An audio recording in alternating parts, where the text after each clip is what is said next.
Right, we are going to talk about food items with my lovely assistant here, B.A. Boa. This is my Brazilian rainbow boa. I believe she's a leopard phase. I'm not convinced. I don't think that's a real phase yet, but nevertheless, he is stunning. Right, now, at the moment, he's on rat pups. Now, obviously, that is a perfect food item for a small rainbow boa. Obviously my corn snake, which you may have seen earlier, is on small fuzzies. She'll have 2 of those every 7 to 10 days, and that's basically keeping her very healthy. She seems to really respond to fuzzies rather than rat pups, whereas the rainbow boa prefers the rat pups. Obviously this snake is going to get a lot bigger than my corn snake. You're looking on a larger side of a rainbow boa, sometimes up to 7, maybe even 8 foot. Now that's a big snake, and that is going to need large food. Now, we're talking small rats for this, and small rats, believe it or not, are not cheap to buy frozen from your local pet store.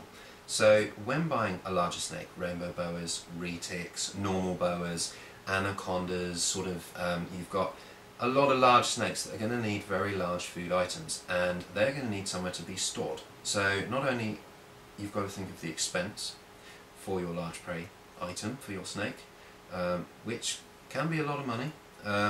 You've also got to be looking at the size of the animal in your freezer. Now I have a very small freezer, so I think I'm going to have to get one of these small little freezers on the side to actually store my frozen mice in there, and rats.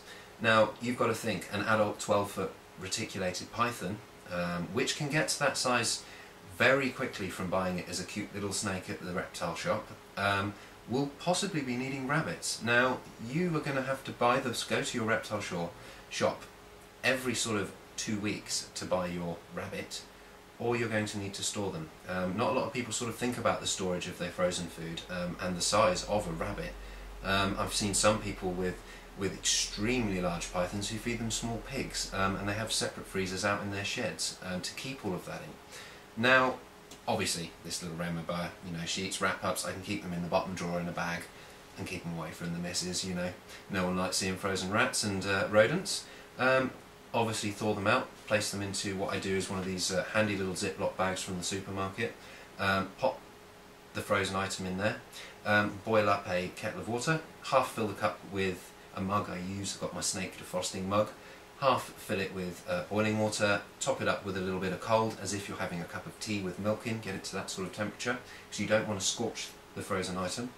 And then place them in the bag, in the hot water, submerge them with a spoon, keep them down there, and leave them for about 15 to 20 minutes. Obviously, a warm prey item is going to be far more appealing than a defrosted item that's sat in the fridge overnight. I would highly recommend it with pythons, most of the constrictors, in fact, with the heat sensing pits. Obviously there's vipers that use that as well, but it just makes it easier for them. It makes it seem more real, and they see that as a nice big red hot spot that smells just like fresh little rats, and more times than not they'll hit it first time, they'll do a nice little bit of constricting around it, and well, you're going to have a snake that feeds every week and a snake that feeds happily. Obviously, being a colubrid, corn snakes and milk snakes and hognoses and such, they not too fussed about whether it's cold or not. I'm sure it's more enjoyable warm. We all much prefer a nice warm steak than a cold one. So I would, if you choose, let it defrost in the fridge overnight, if your partner will allow, and then obviously put it in a little bit of hot water, as I explained, just to warm it through before giving it to them. Or you can just take it from frozen and just leave it in the water a bit longer. 15-20 minutes. That's pretty good. Now, once you've taken your prey item, your food for your snake, out of the freezer bag, or cling film, I sometimes use, tie it at the top. Give it a little squeeze. Now, obviously, it has a skull and rib cage, so you're going to feel them, but you should be able to feel that there is absolutely nothing frozen in there. It can be very dangerous to offer a partially still frozen item to your snake. It can make them quite ill, and it can still sort of hold some. Basically, it could poison your snake, which we don't want, because these are not cheap animals, and we love them very much, so we don't want them to be in a bad way. I think I've covered everything on, on prey items.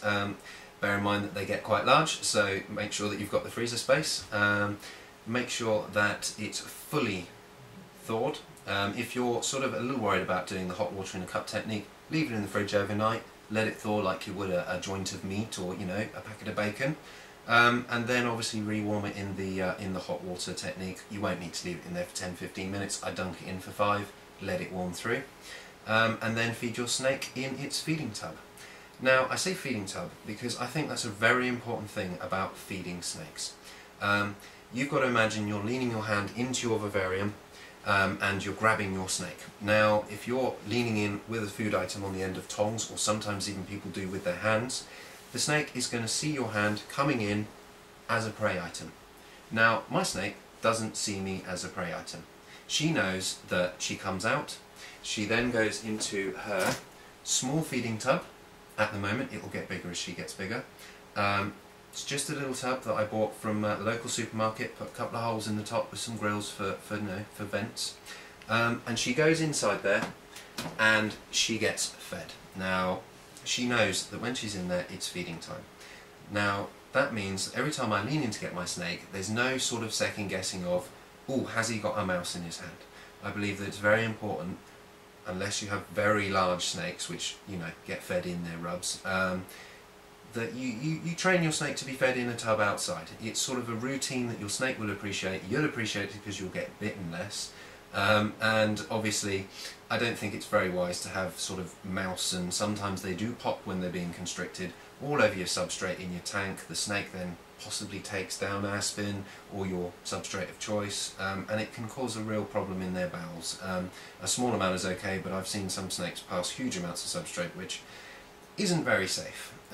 It's much better avoided. I just put a small amount of kitchen roll, maybe an old pillowcase in the bottom, so you know there's no way of anything foreign or bad getting into my snake. I will take every precaution so she doesn't get sick, because vet bills for reptiles are very expensive no matter what country you're in.